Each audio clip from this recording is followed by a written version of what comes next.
भारत में सबसे अधिक उपजाऊ मृदा कौन सी है? तो यह है जलोढ़ मिट्टी।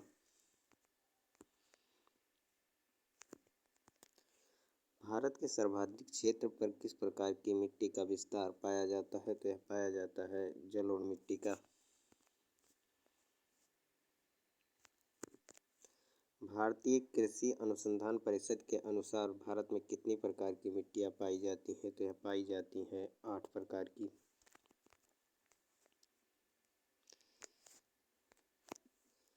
क्षेत्र विस्तार और कृषि में महत्व की दृष्टि से भारतीय मिट्टियों के कितने प्रमुख वर्ग हैं? तो यहाँ है 4। काली मिट्टी के संबंध में निम्न में से कौन सा कथन असत्य है? तो यह है कि इसकी अधिक जुताई करनी पड़ती है, यह असत्य है। बाकी यह कपास के लिए अच्छी है। आर्द्रता को अधिक समय तक धारण करने की क्षमता है। सूखने पर काली मिट्टी में दरारें पड़ जाती हैं।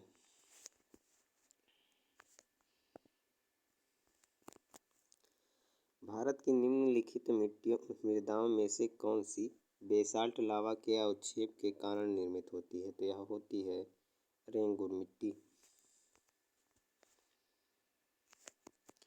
किस मिट्टी में कृषि के लिए सिंचाई की आवश्यकता नहीं होती है? तो यह होती है काली मिट्टी में।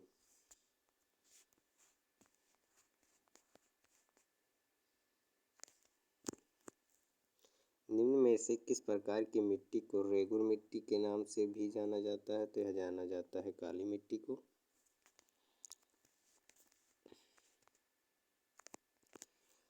किस मिट्टी के बारे में यह कहा जाता है कि इसकी जुताई स्वतः होती है? तो यह होती है काली मिट्टी की। भारत में लाल मिट्टी का सर्वाधिक विस्तार पाया जाता है। तो यह पाया जाता है आंध्र प्रदेश और तमिलनाडु क्षेत्र में। अगला क्वेश्चन है प्रायद्वीपीय भारत में क्षेत्रीय मृदा के निम्न प्रकारों में से कौन सी है? तो वह है लाल मृदा और पीली मृदा। तमिलनाडु के 2/3 क्षेत्र पर किस मिट्टी का विस्तार पाया जाता है? तो यह पाया जाता है लाल मिट्टी का विस्तार। लाल मृदा के संबंध में कौन सा कथन असत्य है? तो यह है कि यह मिट्टी नदी घाटियों में पाई जाती है, यह असत्य है। बाकी लाल ऑक्साइड की उपस्थिति के कारण इसका रंग लाल होता है। ये शुष्क आर्द्र क्षेत्रों में पाई जाती हैं। ये अधिकांश तमिलनाडु और आंध्र प्रदेश में पाई जाती हैं, ये सही है। लैटेराइट मिट्टी महत्वपूर्ण रूप से पाई जाती है। तो यह पाई जाती है मालावर तटीय क्षेत्रों में।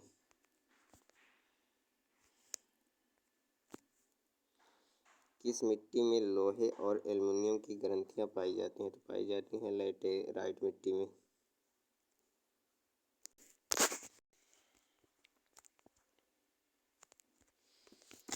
लैटेराइट मिट्टी प्राधान्य है। तो यह प्राधान्य है मालाबार तटीय प्रदेशों में।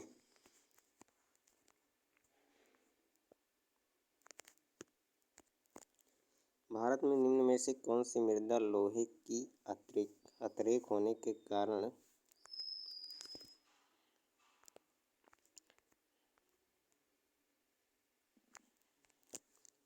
भारत में निम्न में से कौन सी मृदा समूह लोहे का अतिरेक होने के कारण अनुर्वर होता जा रहा है? तो यह होता जा रहा है लैटेराइट मृदा। निम्न में से कौन सी मिट्टी सूख जाने पर ईंट की तरह कठोर और एवं गीली होने पर दही की तरह लिपलिपी हो जाती है? तो यह हो जाती है लैटेराइट मृदा। असत्य कथन का चयन कीजिए। तो असत्य कथन है यह क्षारीय मिट्टी है।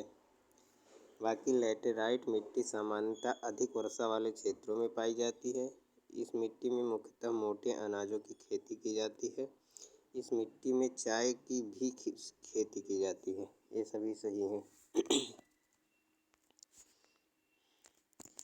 क्षेत्र के आधार पर भारत की मिट्टियों का सही अवरोही क्रम है। तो यह है जलोढ़, फिर लाल मिट्टी, फिर काली और उसके बाद लैटेराइट मिट्टी।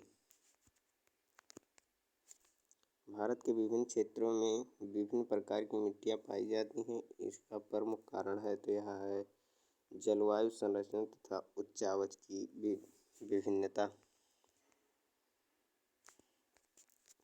तटीय मैदानों और उत्तर भारत के मैदानों में उत्कृष्ट मृदा है तो यह है जलोढ़ मिट्टी।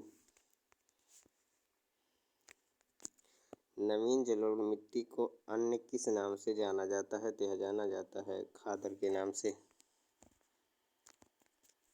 पुरानी जलोढ़ मिट्टी को अन्य किस नाम से जाना जाता है तो यह जाना जाता है बांगर के नाम से। भारत का संपूर्ण उत्तरी मैदान किस प्रकार की मृदा से बना है तो यह बना है जलोढ़ मृदा से। गंगा के जलोढ़ मिट्टी की भूमि सतह के नीचे है लगभग तो यह है लगभग 600 मीटर। भारत के मैदानों की गंगा के मैदानों की पुरानी कछारी मिट्टी कहलाती है तो यह कहलाती है बांगर मिट्टी। निम्न में से किस प्रकार की मिट्टी के लिए न्यूनतम उर्वरक की आवश्यकता होती है तो यह होती है जलोढ़ मिट्टी के लिए। गंगा के मैदानों की पुरानी कछारी मिट्टी कहलाती है तो यह कहलाती है बांगर मिट्टी। भारत के समस्त स्थल भाग का कितना प्रतिशत जलोढ़ मिट्टी से ढका है तो यह लगभग 24%। जलोढ़ मिट्टी में जब बालू के कणों और चीका की मात्रा लगभग बराबर होती है तो उसे क्या नाम दिया जाता है तो यह दिया जाता है दोमट मिट्टी। भारत में पाई जाने वाली कौन सी मृदा क्रस्टेशियस युग में दरारी उद्भेदन से निक्षेपित पदार्थों से बनी है तो यह बनी है काली मृदा। निम्न में से कौन सी मिट्टी प्रायद्वीपीय भारत में अधिकतम क्षेत्र पर विस्तृत है तो यह विस्तृत है काली मृदा। कपास की खेती के लिए सर्वोत्तम मिट्टी है तो यह है काली मिट्टी। लावा के प्रवाह से किस मिट्टी का निर्माण होता है तो यह होता है काली मिट्टी का। काली मिट्टी का विस्तार पाया जाता है तो यह पाया जाता है इन सभी में महाराष्ट्र, मध्य प्रदेश तथा गुजरात में।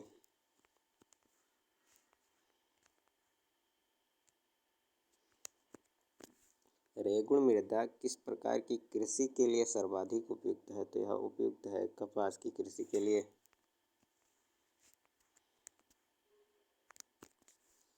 निम्न में से कौन सी मिट्टी जैव पदार्थों से भरपूर होती है तो यह भरपूर होती है काली मिट्टी। निछालन और ऑक्सीकरण द्वारा निर्मित मृदा कौन सी होती है तो यह होती है मखरला मृदा। निम्नांकित अपरदन के प्रकारों में से किस कारण चंबल में खड्डा बने हैं तो यह बने हैं अवनालिका अपरदन के कारण। मृदा अपरदन के क्षेत्रों के उपचार हैं तो यह हैं बी 1 और 2। समोच्च क्षेत्र की किनाराबंदी तथा भूमि उपयोग का विनियमन करना।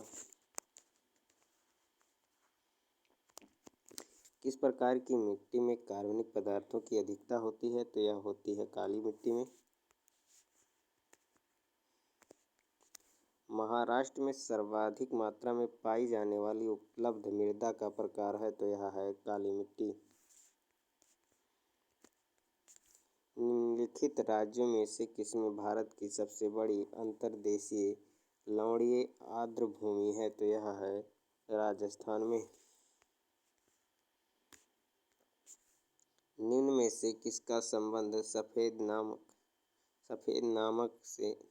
नमक से जो शुष्क मैदानों के दौरान कुछ क्षेत्रों में भूमि को आच्छादित कर देता है से है तो यह है ऊसर का। कौन सा कथन असत्य है तो यह है लेटेराइट मिट्टी सिलिका की अधिकता होती है, यह गलत है। बाकी सूख जाने पर यह मिट्टी ईंट की भांति कठोर हो जाती है। इस मिट्टी में लोहा तथा एल्युमिनियम की अधिकता होती है। इस मिट्टी की उर्वरक शक्ति कम होती है। ये सभी सही हैं। भारतीय कृषि अनुसंधान परिषद के अनुसार भारत की लगभग कितनी प्रतिशत मृदा अपरदन की समस्या से प्रभावित है तो यह है लगभग 60%। उपजाऊ जलोढ़ मिट्टी किसके उत्पादन के लिए सर्वाधिक उपयुक्त है तो यह है चावल के उत्पादन के लिए। निम्न में से किस राज्य में लैटेराइट मृदा पाई जाती है तो यह पाई जाती है केरल में। मृदा अपरदन को रोका जा सकता है तो यह जा सकता है वनारोपण के द्वारा। रेगुर मिट्टी का दूसरा नाम क्या है तो यह है काली मिट्टी। रेगुर मिट्टी सबसे ज़्यादा पाई जाती है तो यह पाई जाती है महाराष्ट्र में।